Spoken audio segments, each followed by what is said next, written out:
पूज्य प्रातः स्मरणीय त्याग मूर्ति वीतराग परम तपस्वी हमारे और आपके प्रेरक और मार्गदर्शक हमारे श्री सद्गुरुदेव जी महाराज।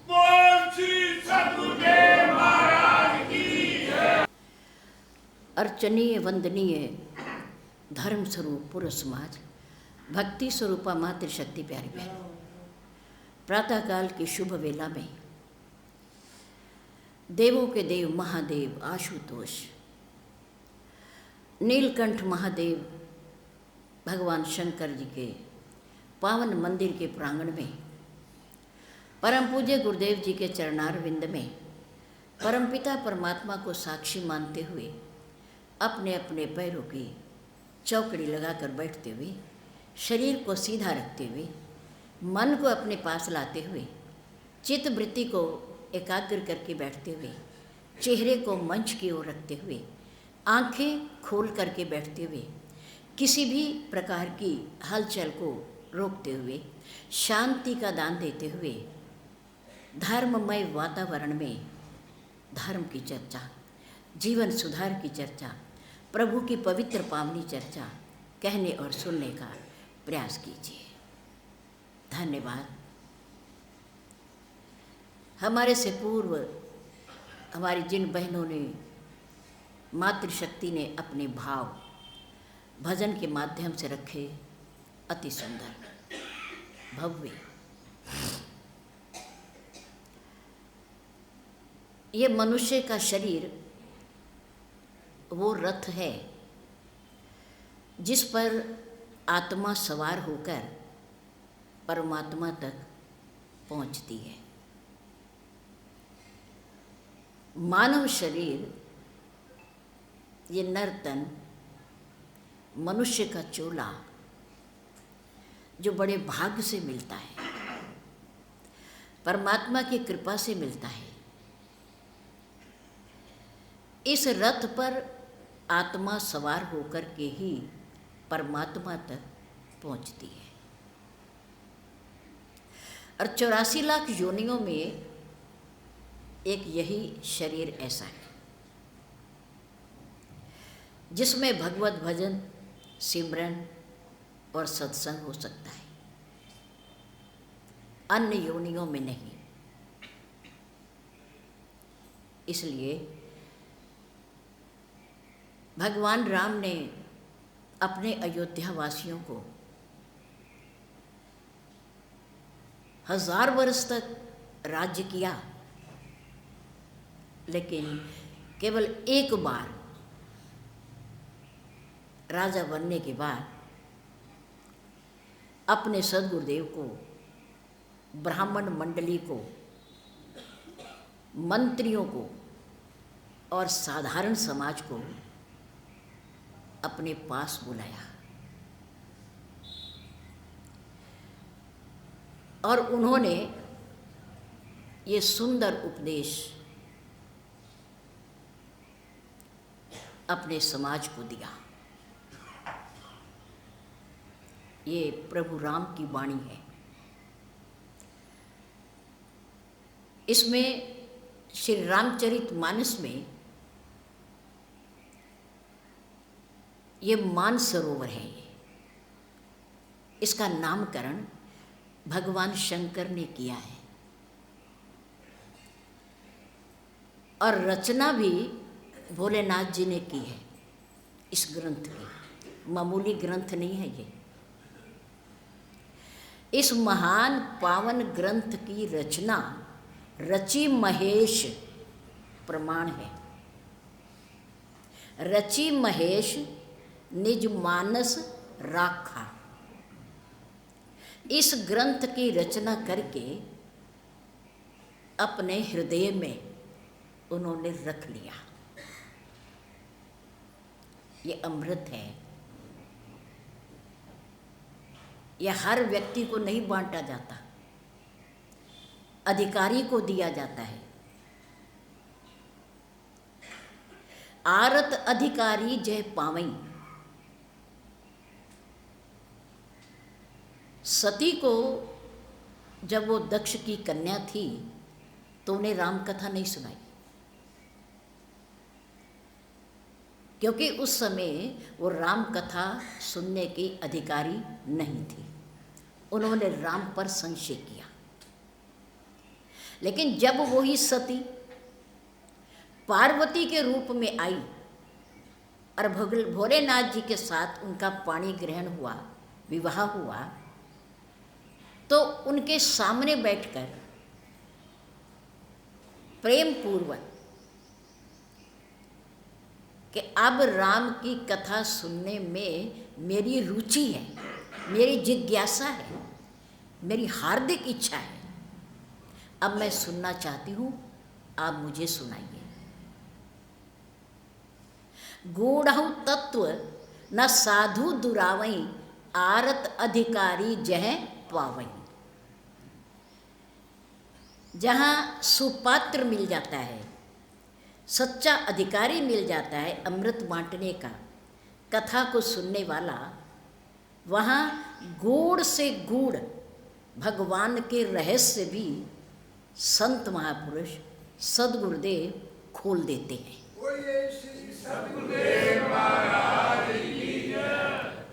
गूढ़ तत्व, गूढ़ से गूढ़ रहस्य भी परमात्मा का साधु जन, सद्गुरुदेव, विद्वान लोग सुपात्र को पाकर के उसके सामने इस कथा रूपी अमृत को उड़ेल देते हैं, उड़ेल देते हैं।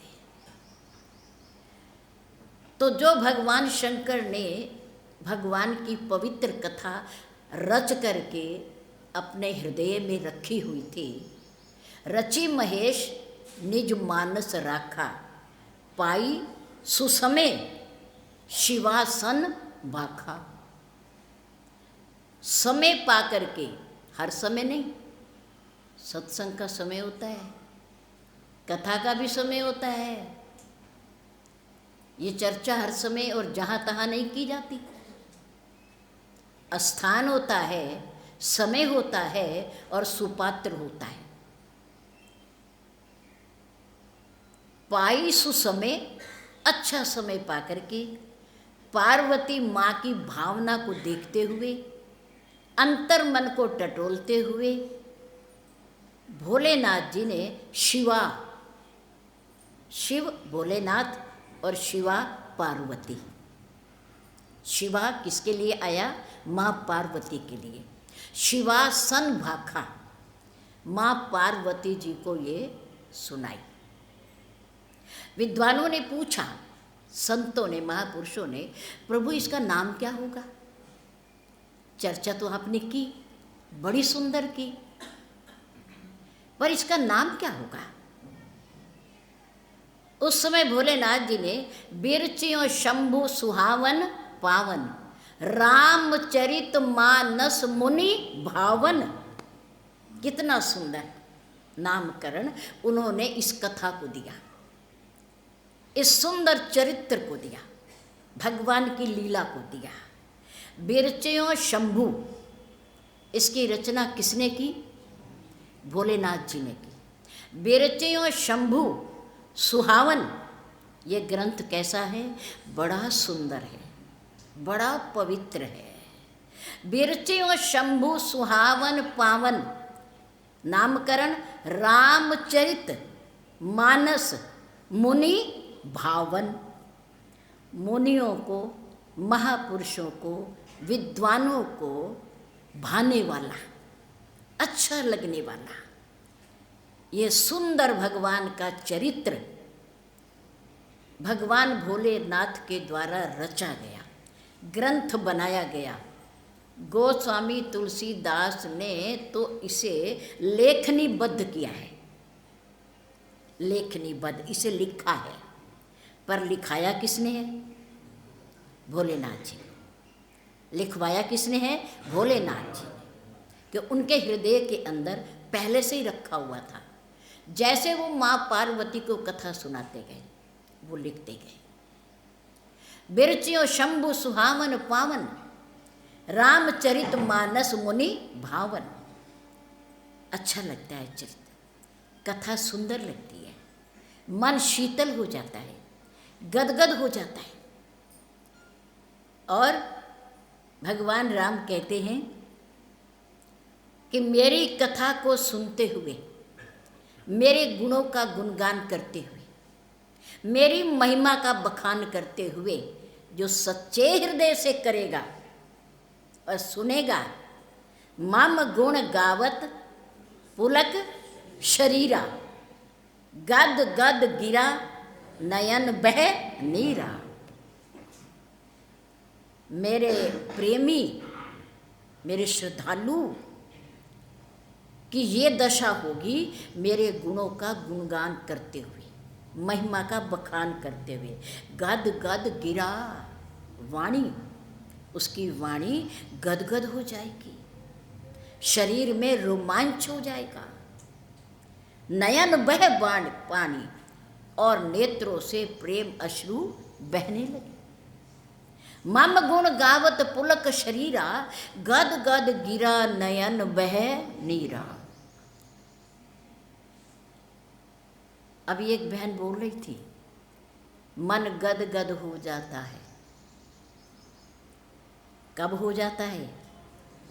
जब परमात्मा के दर्शन होते हैं, सद्गुरुदेव के दर्शन होते हैं, उनके समक्ष बैठते हैं, उनको प्रेम से निहारते हैं, प्रेम से देखते हैं, तो हृदय अपने आप पुलकायमान हो जाता है। मम गुण गावत पुलक शरीरा, गद गद गिरा नयन बह नीरा। ऐसी दशा हो जाती है। तो ये पावन ग्रंथ जिसकी कथा आप भी सुनते हो, महापुरुष भी सुनते हैं, कहते भी हैं, इनको सबसे पहले गाना, फिर सुनना और फिर समझना, 3 बातें हैं। पहले गाइए, फिर सुनिए और फिर समझिए, 3 बातें। जो सुनत गावत समझत, सुने, गाएं और समझें, तब काम बनता है। तो भगवान राम ने अपने अयोध्या वासियों को आमंत्रित किया एक बार, सिर्फ एक बार लिखा हुआ है श्री रामचरितमानस के उत्तरकांड में। एक बार रघुनाथ बुलाए। किसने बुलाया? रघुनाथ, परमात्मा राम जी ने। एक बार रघुनाथ बुलाए, उसमें कौन कौन आए? गुरु, द्विज, पुरवासी सब आए। सद्गुरुदेव भी आए, महर्षि वशिष्ठ भी आए, महर्षि विश्वामित्र भी आए, उस समय के जो महापुरुष विद्वान थे। द्विज ब्राह्मण, ब्राह्मण मंडली भी आई, पूर्ववासी सब आए और आकर के बैठ गए यथा स्थान पर। जहाँ पूज्य गुरुदेव का स्थान वहाँ पूज्य गुरुदेव, जहाँ ब्राह्मण मंडली का स्थान वहाँ ब्राह्मण मंडली, और जहाँ जनता का स्थान वहाँ समाज बैठते। मेरे राम ने सबको संबोधित हुए करते हुए कहा कि देखो भाई, मैंने आज तुम्हें कुछ कहने के लिए बुलाया है। आज आपसे कुछ वार्ता करेंगे, और उससे पहले बोलते हुए व्यक्ति से बहुत सारी गलतियां भी हो जाती हैं। वाणी है ना, कुछ भी निकल जाता है।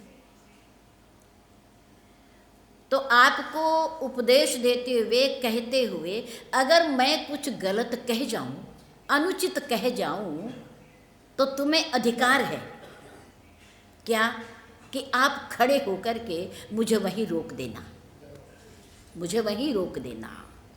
जो अनीति कछु भाखऊं भाई, तो मोई बरजयो भय बिसराई। डरना नहीं मेरे से कि मैं तुम्हारा राजा हूं, मैं शहंशाह हूँ। तुम बीच में खड़े हो जाओगे तो मैं तुम्हें दंड दे दूंगा, मैं तुम्हें सजा दूंगा। ऐसा नहीं है, ऐसा नहीं है। आमने सामने बैठ करके हम बातचीत कर रहे हैं।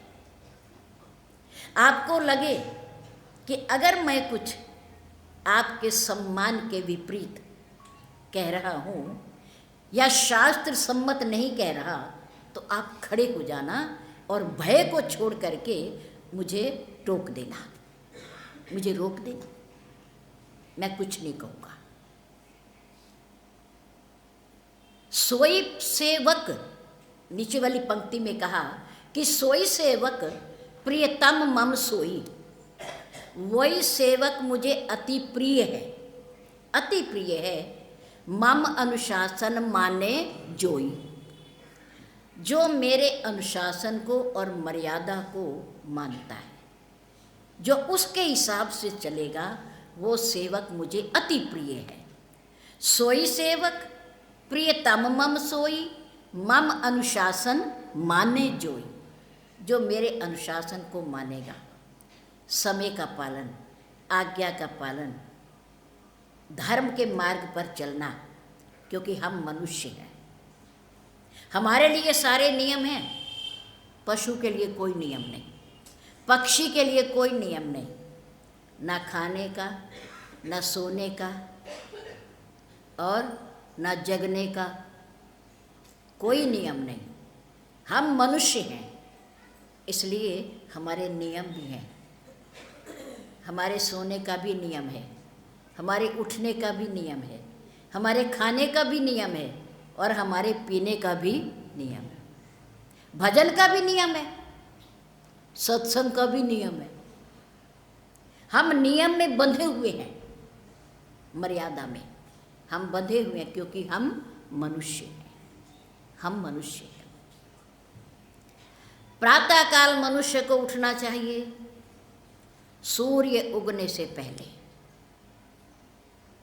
जो मनुष्य हो करके सूर्य उगने से पहले उठता है, उसके भाग्य का सूर्य कभी अस्त नहीं होता। मनुष्य हो करके जो व्यक्ति सूर्य उगने से पहले उठता है, उसकी किस्मत का सूर्य, भाग्य का सूर्य कभी अस्त नहीं होता। और जो सूर्य उदय होने के बाद उठता है, उसके भाग्य का सूर्य कभी उदय नहीं होता। शास्त्र की बात है, हमारे लिए नियम है।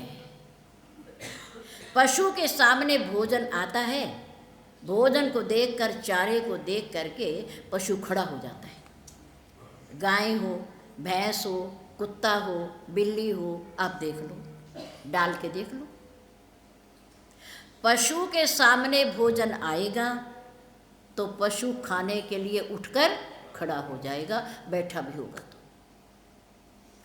लेकिन मनुष्य की मर्यादा है, मनुष्य नियम में बंधा हुआ है कि मनुष्य के सामने जब भोजन आएगा तो मनुष्य यदि खड़ा भी है तो वो भोजन को देखकर बैठ जाएगा, क्योंकि हम मनुष्य हैं। बैठ जाएगा, चौकड़ी लगाएगा। क्यों? क्योंकि भोजन भगवान का रूप होता है, भगवान का प्रसाद होता है, अन्न ईश्वर का रूप है, किस्मत वालों को मिलता है। और इसके खाने का भी समय है। हमारे गुरुदेव कहा करते थे कि भोजन की शक्ति जो 12 बजे से पहले है, वो 12 बजे के बाद नहीं है। हम इस नियम का पालन करें या ना करें, हमारे पास लाचारियाँ बहुत हैं, मजबूरियाँ बहुत हैं। लेकिन संतों का कहना कि 12 बजे से पहले जो भोजन में शक्ति होती है वो 12 बजे के बाद नहीं होती, क्योंकि दिन ढलने लगता है। भोजन की शक्ति भी धीरे धीरे कम होने लगती है। और 2 बार भोजन लिखा है शास्त्र में, मनुष्य को 2 बार, 2 बार। और हम कितनी बार लेते होंगे ये आपको पता होगा। शास्त्र कहता है 2 बार भोजन।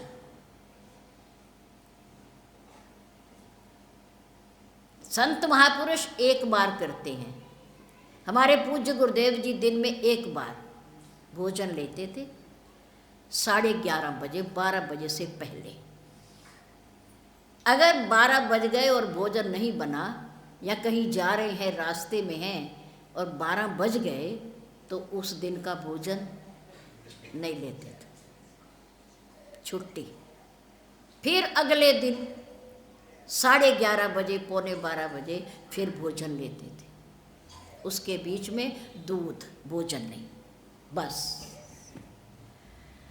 संत महापुरुष 1 बार भोजन, क्योंकि उनका जीवन भजन के लिए होता है, भजन के लिए। ये मनुष्य शरीर भजन के लिए मिला है, भोजन के लिए कम, भजन के लिए ज़्यादा समय निकालना चाहिए। भोजन में ज़्यादा समय व्यतीत नहीं करना चाहिए, भजन में ज़्यादा समय व्यतीत करना चाहिए। इसलिए भगवान राम कहते हैं कि ऐ मेरे अयोध्या वासियों, बड़े भाग मानुष तन पावा। बड़े भाग, बड़े भाग्य से, बड़े पुण्यों से, प्रभु की कृपा से, उसकी करुणा से ये मनुष्य का शरीर मिला है, सबको नहीं मिलता। बड़े भाग मानुष तन पावा, सुर दुर्लभ सद ग्रंथन गावा। वेद और पुराण सारे ग्रंथ बखान करते हैं, वर्णन करते हैं और कहते हैं कि मनुष्य शरीर से उत्तम कोई भी भगवान की रचना नहीं है। सबसे उत्तम रचना परमात्मा की अगर इस दुनिया में है तो वो मनुष्य का शरीर है। आप अनुपम दौलत के मालिक हो, अनुपम दौलत, ये भगवान का एक उपहार है, भगवान का दिया हुआ ये एक उपहार है, गिफ्ट है, जो ईश्वर ने हमें देकर भेजा है। बड़े भाग मानुष तन पावा, सुर दुर्लभ सद ग्रंथन गावा। नीचे वाली पंक्ति में लिखा कि साधन धाम, ये शरीर साधनों का धाम है, साधनों का धाम। क्या अर्थ है इसका? इसका अर्थ ये है कि भगवान का भजन इसी शरीर में, जप और तप भी इसी शरीर में, व्रत भी इसी शरीर में, उपासना भी इसी शरीर से, साधना भी इसी शरीर से। ये साधन है। जप तप व्रत योग साधना, ये सारे साधन है परमात्मा को प्राप्त करने के। और ये सारे साधन कौन कर सकता है? कौन कर सकता है? भगवान की अनुपम दौलत हो, अनोखा गिफ्ट हो। इस बात को भूला ना करो कि हम क्यों आए हैं। भोग पदार्थ तो अन्य योनियों में भी मिलेंगे, परिवार भी मिलेगा, रहने का स्थान भी मिलेगा, आयु भी मिलेगी, लेकिन भगवान की भक्ति और साधना यदि होगी तो कौन से शरीर से होगी? मनुष्य शरीर से, और किसी शरीर से नहीं। यह परमात्मा स्वयं कह रहे हैं, बड़े भाग मानुष तन पावा, सुर दुर्लभ सदग्रंथन गावा, साधन धाम मोक्ष कर द्वारा, पाई न जेहि परलोक समारा। मैं सत्य कह रहा हूं आज, राम कह रहे हैं कि मैं सत्य कह रहा हूं कि अगर इस अनुपम दौलत को प्राप्त करके, भगवान के सुंदर उपहार को पा करके तुम लोगों ने, अयोध्या वासियों को कह रहे हैं कि तुम लोगों ने, मैं नहीं आपको कह रही क्योंकि मैं भी आपके साथ हूँ, आप में शामिल हूँ, हम कोई आपसे अलग नहीं है। लेकिन राम कह रहे हैं कि अगर आप लोगों ने ऐसा शरीर पा करके, साधनों का धाम पा करके, मुक्ति का दरवाज़ा प्राप्त करके भी अपने लोक और परलोक को नहीं सुधारा, तो मैं भी तुम्हारा बचाव नहीं कर सकता, नहीं कर सकता। क्योंकि साधन तुम नहीं करने, मैंने नहीं करने, मैंने नहीं करने। मैं तो कृपा कर सकता हूँ, करुणा कर सकता हूँ, आशीर्वाद दे सकता हूँ, पर साधन तो आप ही करोगे। जय श्री राम, जय श्री राम, जय। महापुरुष तो रास्ता दिखाते हैं, चलेगा कौन? हम चलेंगे, तभी रास्ता तय होगा, है ना। महापुरुष तो प्रेरक हैं, प्रेरणा देते हैं, रास्ता दिखाते हैं, दृष्टि देते हैं, लेकिन चलेंगे तो हम ही ना।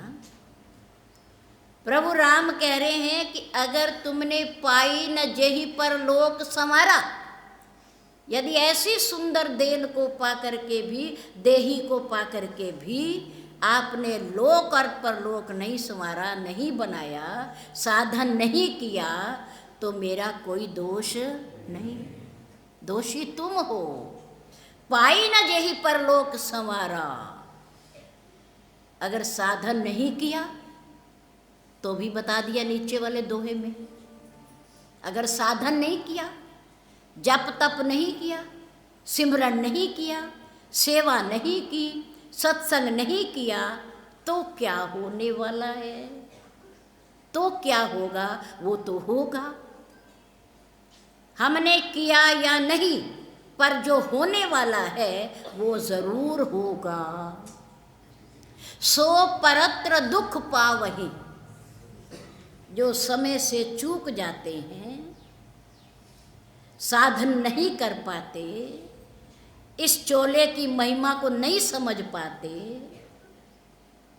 मर्यादा का पालन नहीं कर पाते, वो प्राणी सो परत्र दुख पावहि, सिर धुनि धुनि पछिताहि।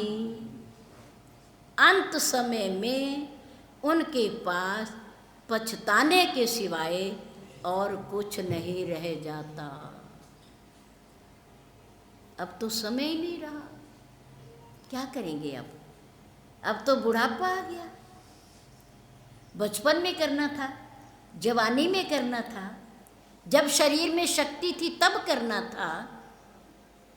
अब तो इंद्रियां शिथिल हो गई, आंखों से दिखाई ही नहीं देता पूरा पूरा, हाथ पैर में शक्ति नहीं है, जीवा को राम कहने का स्वभाव ही नहीं है, आदत ही नहीं है, अभ्यास ही नहीं है, तो जाते समय क्या कहेगी?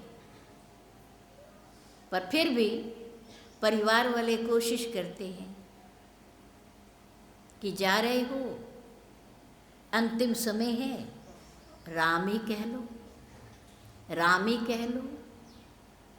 पर राम कहेगा कौन? जिसे जीवन में कहने का अभ्यास हो, अभ्यास होगा, वही चीजें सामने आएंगी, वही कर्म सामने आएंगे अंत समय में, जो हमने जीवन भर में किए हैं, जो पापड़ बेले हैं, वही सामने आएंगे। राम कहलाने पर भी कहा नहीं जाएगा।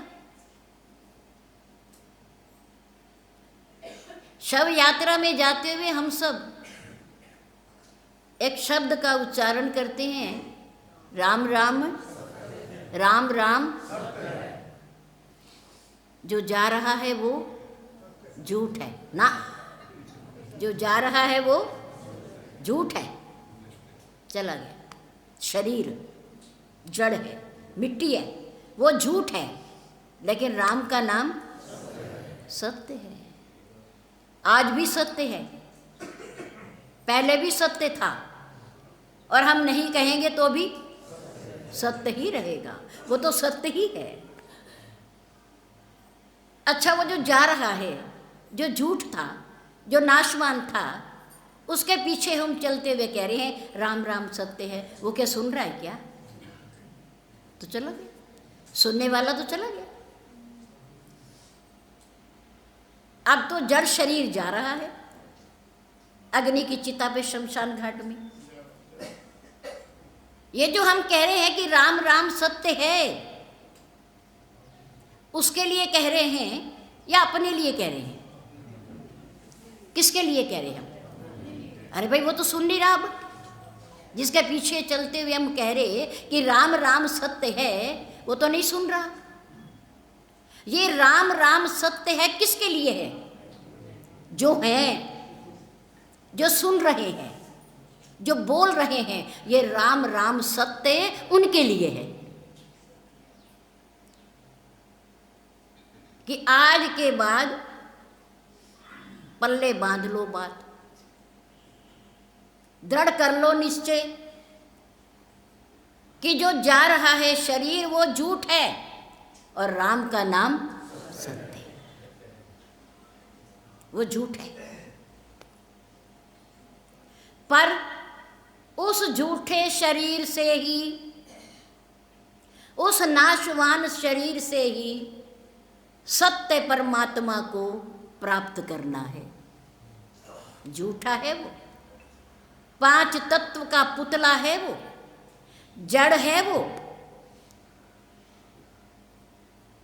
लेकिन फिर भी शास्त्र कहता है कि उसके बिना राम नाम सत्य है, उसे प्राप्त नहीं किया जा सकता। इसलिए जीवन रहते रहते, आयु रहते रहते, श्वास रहते रहते अपने लोक और परलोक को सुधार लेना चाहिए। राम ने कहा, अगर जीवन रहते रहते, श्वास रहते रहते उसको याद नहीं किया, उसका भजन नहीं किया, सत्संग नहीं किया, सिमरन नहीं किया, तो इसमें मैं भी तुम्हारा बचाव नहीं कर सकता।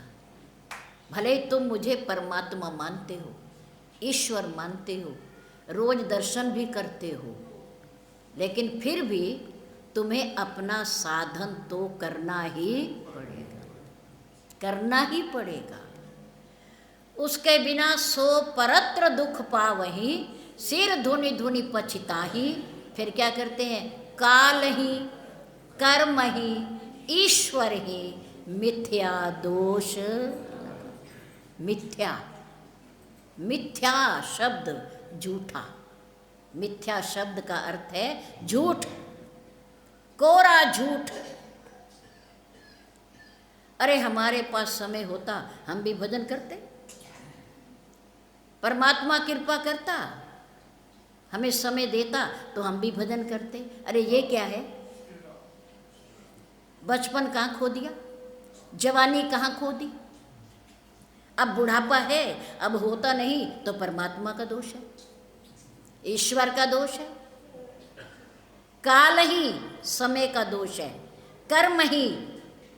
अरे सत्संग तो पड़ोस में हो रहा था, पर क्या करें, हमारे भाग्य में ही नहीं था, हमारी किस्मत में ही नहीं था, हम पड़ोस में 2 कदम चल के ही ना जा सके। ये दोष किसका है? हमारा।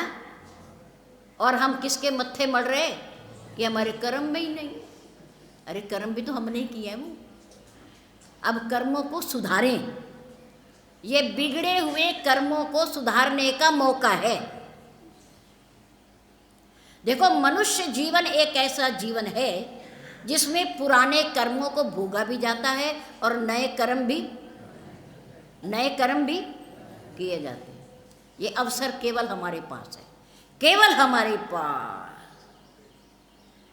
ना पशुओं के पास, ना कीड़ों के पास, ना पक्षियों के पास, किसी के पास नहीं है। ना जलचर के पास, ना थलचर के पास, ना नभचर के पास, किसी के पास नहीं है डंके की चोट। कर्मों को बनाने का, बिगाड़ने का, सुधारने का कौन सा समय है? यही है। बिगाड़ लो, सुधार लो। स्वर्ग और नरक हमारे हाथ में, परमात्मा के हाथ में नहीं है, ईश्वर के हाथ में नहीं है। और हमारा भाग्य भी परमात्मा नहीं बनाता, याद रखो। सर्वशक्तिमान है परमात्मा। सर्वशक्तिमान होते हुए भी परमात्मा मनुष्य का भाग्य नहीं बनाता। लिखता जरूर है, उसके हाथ में कलम जरूर है, लिखता है, पर लिखवाता कौन है? लिखवाता कौन है? अब नहीं बोलने के। जब भोगने का नंबर आएगा तो दोष उसका है। पर करते समय ये भी तो विचार लो ना कि करता कौन है? जो करेगा सो। फिर पछतावा किस बात का?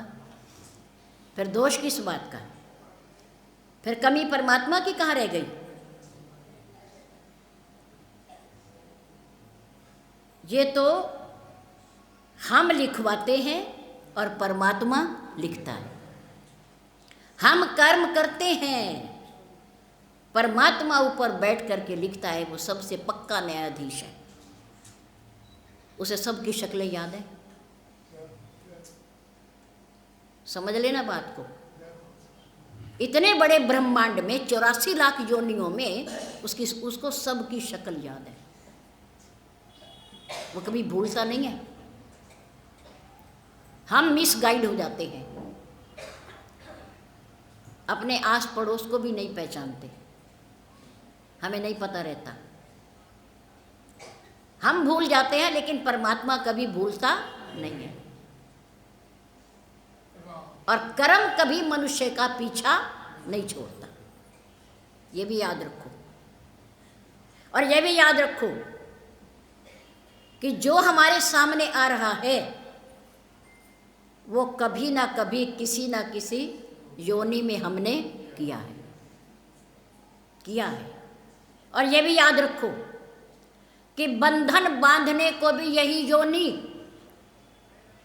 और जन्म जन्मांतर के बंधन खोलने की भी यही योनि है, और कोई नहीं है। कर्मों के बंधन बंधेंगे तो भी इसी योनि में, और कर्मों के बंधन खुलेंगे तो भी इसी योनि में। इसलिए ये अनुपम दौलत है, परमात्मा की अनुपम दौलत है। ये गिफ्ट परमात्मा ने हमें दिया है, दया करके, कृपा करके, करुणा करके। कबहू को करी करुणा नर देही, देत ईश बिन हेतु सनेही। अपने जीव पर प्रसन्न होकर कभी करुणा करके, बिना हेतु के, स्नेह बस, प्यार बस, क्योंकि हम उसकी संतान हैं। चाहे पशु हैं, चाहे पक्षी हैं, कीड़े हैं, मकोड़े हैं, जलचर है, थलचर है, सब उसकी संतान है। उन अपनी संतानों में से किसी पर उसे दया आ जाए, करुणा आ जाए, तो वो मनुष्य देही उसे प्रदान करता है। समझ लो, 84 लाख योनियों में से किसी जीव पर उस परम पिता परमात्मा की कृपा हो जाए, करुणा हो जाए, दया हो जाए। कबहू, मैंने कभी, कबहू को करी करुणा नर देही, करुणा करके उसे वो मनुष्य शरीर देकर भेज देता है, भेज देता है। तो अगर हम उसके दिए हुए उपहार का सदुपयोग नहीं करते, दुरुपयोग करेंगे, तो उसकी सजा तो उसकी सजा तो मिलेगी। उसने तो एहसान किया है, कृपा की है। हमारा कोई पुण्य नहीं था, हमारा कोई कर्म नहीं था। कर्मों के हिसाब से देही मिलती तो गोस्वामी तुलसीदास जी ये पंक्ति कभी ना लिखते, कभी ना लिखते। कबहू को करी करुणा नर देही, देत ईश बिन हेतु स्नेही। बिना कारण स्नेह के वश ये मेरा है, ये मेरा है। इसे बहुत समय हो गया अन्य योनियों में भटकते हुए, अब ये थक गया है। एक मौका इसे और दे दो, एक मौका इसे और दे दो। ऐसा सोच करके मेरा परम पिता परमात्मा हमें ये मनुष्य चोले का मौका देता है, देता है कर्म करने का, कि अब पिछले कर्मों को सुधार ले और आगे बना ले। पिछलों को सुधार ले और आगे बना ले, ये तेरे हाथ में है। मनुष्य अपने भाग्य का निर्माता स्वयं है। हम अपने भाग्य के निर्माता स्वयं हैं। जो भोग रहे हैं इसमें किसी का दोष ना परमात्मा का, ना माता पिता का, ना पड़ोसियों का, ना भाई बहनों का, किसी का कोई दोष नहीं है। मत दिया करो दोष, अपने कर्मों का दोष है। अगर आगे ऐसे कर्म नहीं भोगने चाहते, दुखी नहीं होना चाहते, तो आज से ही अपनी लाइन बदल दें। आज से ही अपने विचार बदल दें, कर्म करने का ढंग बदल दें आज से। क्योंकि सत्संग संस्कार देता है, सत्संग जीवन जीने की कला सिखाता है। कैसे जिए दुनिया में, कैसे रहे दुनिया में, क्या कर्म करे तो क्या फल मिलेगा, ये सब लिखा हुआ है शास्त्रों में। और महापुरुष भी बताते हैं, महापुरुष भी बताते हैं। आने की टिकट निश्चित हो या ना हो, पर जाने की टिकट कन्फर्म है। समझ आ गई बात? आने की टिकट निश्चित हो या ना हो, पर जाने की टिकट कन्फर्म है। जाना तो है, इसलिए शिकायत नहीं, शिकायत नहीं, धन्यवाद कीजिए।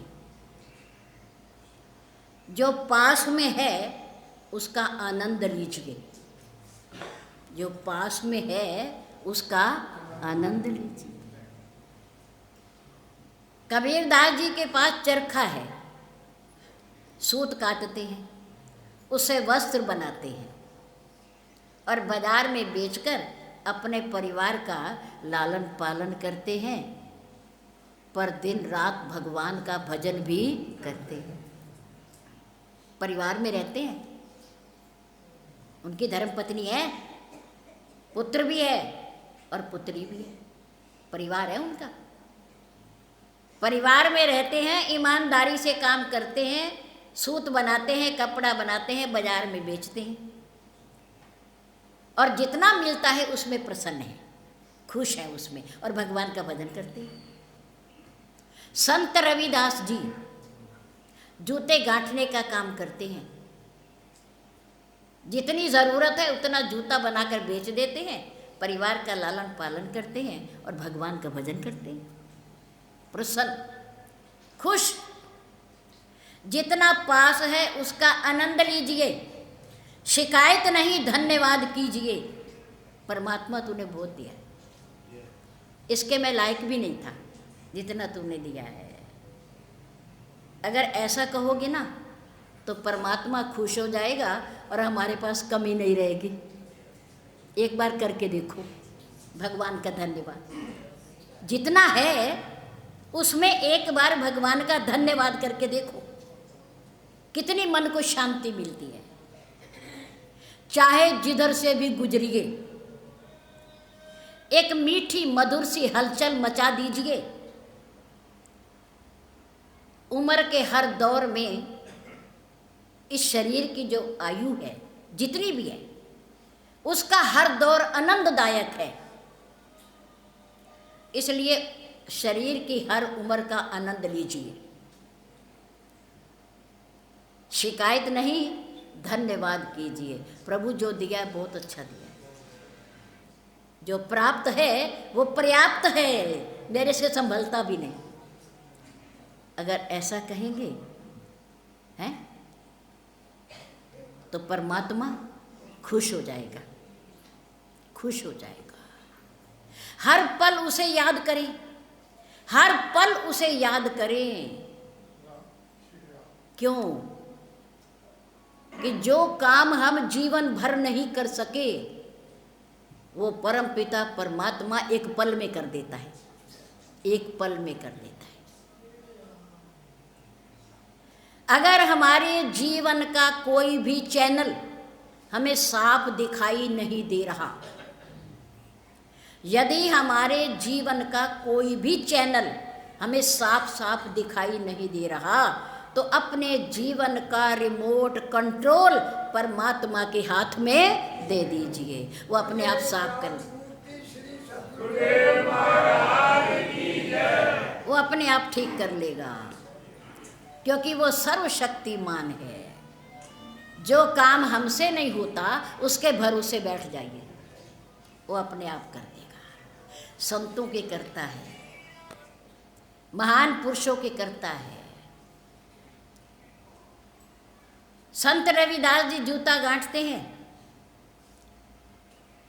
महापुरुष आए उनके दरवाजे पर और उन्होंने अपनी बेटी को आवाज़ दी, अतिथि आए हैं, अतिथि आए हैं, बेटा जल लाओ, जल लाओ। बेटी गिलास लेकर के अंदर से आई और जिस कठोते में चमड़ा भीगा हुआ उससे पानी भरा और कहने लगी पी लो। महापुरुष धिक्कारने लगी, बेवकूफ, अज्ञानी, मूर्ख, चमड़े का पानी, गंदा पानी हमें पिला रही है। महापुरुष चले गए, जल नहीं पिया। वो जल संत रविदास की पुत्री ने पी लिया, आनंदित हो गई, आनंदित भगवान की मस्ती में गाने लगी, झूमने लगी। कुछ दिन के बाद उस बच्ची का विवाह संस्कार हो गया, वो अपने घर चली गई। उधर वो महापुरुष संत जिन्होंने पानी पीने से मना किया था, उनके शरीर में कोढ़ हो गया, कोढ़ हो गया। दवाई चल रही है, औषधियां खाई जा रही हैं। हर चिकित्सक वैद्य से पूछा जा रहा है क्या करें, ये कैसे दूर होगा। शरीर के हर अंग से पानी बह रहा है। किसी सज्जन व्यक्ति ने कहा, अरे वहां चले जाओ रविदास जी के पास। उन्होंने कहा वहां, हाँ वहां उनके पास एक चमत्कारी जल है, चमत्कारी जल, जिसमें से मां गंगा प्रकट हो गई थी। मां गंगा, वो गंगा जल है, वो चमड़े का जल नहीं है। अच्छा, अब मुसीबत का मारा व्यक्ति क्या न करता। वो संत रविदास के पास पहुंचे और कहा, देखो रविदास, मेरे शरीर में क्या हो गया। लोग कहते हैं आप अपने इस कठौते का जल लगा दो तो मेरा शरीर ठीक हो जाएगा। वो बेटी कहाँ है? संत रविदास ने कहा, अब तो वो लाहौर में बैठी है, लाहौर में बैठी है। आप इस जल के अंदर शक्ति उस कन्या ने भरी थी, उस कन्या ने भरी थी, मैंने नहीं भरी। मेरा कोई प्रताप नहीं। वो जल मुझे कौन पिलाएगा? अब वो आपको जल पिलाने वाली चली गई है, चली गई है। संतों का स्वभाव, संतों की वाणी पर भगवान विष्णु भी एक बार आए संत रविदास के दर्शन करने, और उन्होंने सोचा मेरा भक्त है, मेरी भक्ति करता है, मेरा गुणगान करता है, और इसकी कंडीशन कैसी है, दशा कैसी है। हो सकता है कि परिवार को भोजन भी ना मिलता हो।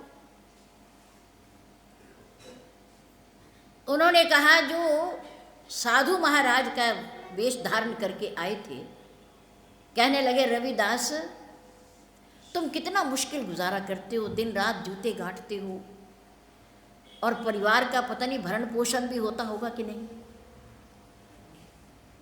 संत रविदास की निगाहें नीची हैं, अपना काम कर रहे हैं, उसमें व्यस्त हैं, और कहा नहीं मेरा गुजारा हो रहा है, मुझे किसी चीज़ की आवश्यकता नहीं।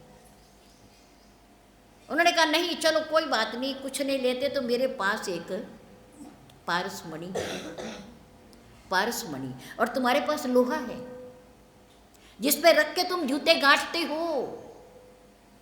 अगर तुम चाहो तो ये लोहे का औजार तुम्हारा सोने का बन जाएगा, सोने का बन जाएगा।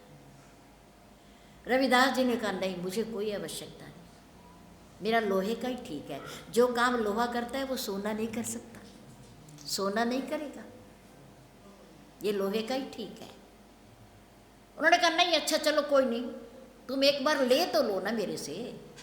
संत रविदास ने कहा नहीं, गोधन गजधन बाजी धन और रतन धन खाए, पर जब आवे संतोष धन सब धन धूरी समान।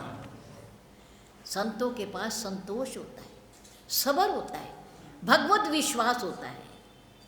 उन्होंने कहा मुझे नहीं चाहिए, मेरी इस तिनकों की झोपड़ी में आप ऊपर रख दो।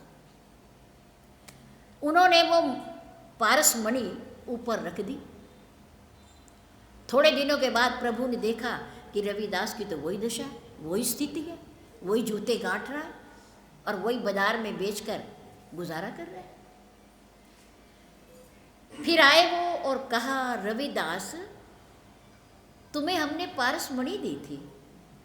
हाँ दी होगी, दी होगी, उससे तुमने सोना नहीं बनाया।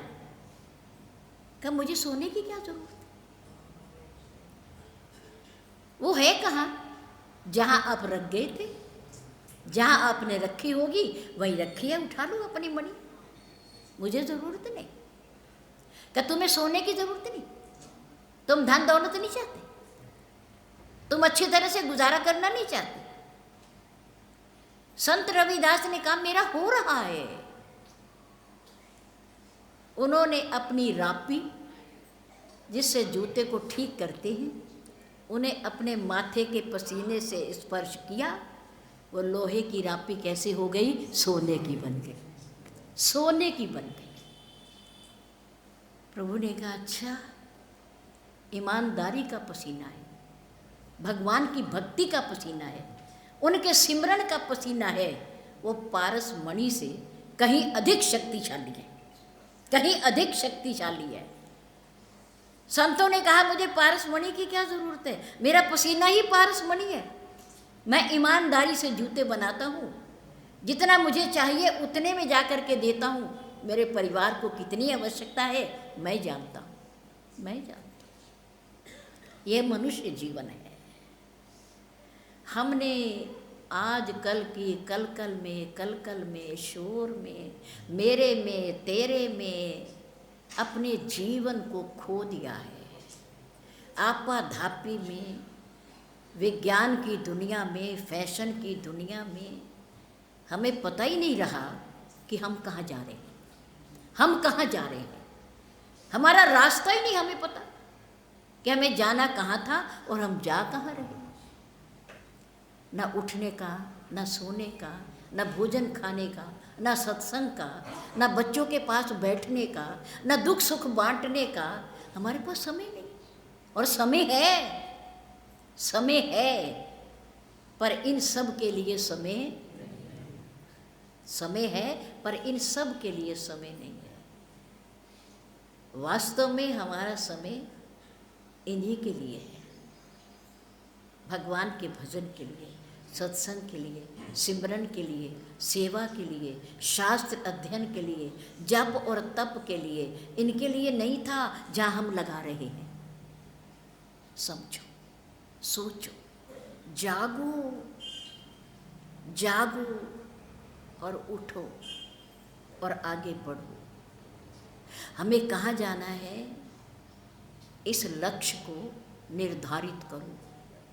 हमें कहाँ जाना है, यही नहीं रहना। समय आने वाला है, टिकट कटने वाली है, कुछ नहीं पता। इसलिए बड़े भाग मानुष तन पावा, सुर दुर्लभ सद ग्रंथन गावा, साधन धाम मोक्ष कर द्वारा, पाई न जही परलोक संवारा। शरीर तो गाय का भी है, पर वो साधन नहीं कर सकती, है ना। शरीर तो हाथी का भी है, पर वो साधन नहीं कर सकता। शरीर चींटी का भी है, पर वो साधन नहीं कर सकता। आत्मा उनके अंदर है, ईश्वर का अंश है, लेकिन जो परमात्मा ने हमें दिया है वो किसी और को, धन्यवाद ईश्वर का। हर पल कीजिए, हर पल उसका नाम लीजिए। अगर अभ्यास होएगा तो जाते समय कोई नहीं कहेगा राम कहो, राम कहो। हम अपने आप राम कहेंगे, अपने आप राम कहेंगे, मुंह से निकलता रहेगा। अभ्यास कीजिए राम का, भोगों का नहीं, भगवान का। भोगों का नहीं, भगवान का अभ्यास कीजिए, तो जीवन, लोक परलोक सब सुधर जाएगा। धन्यवाद। जय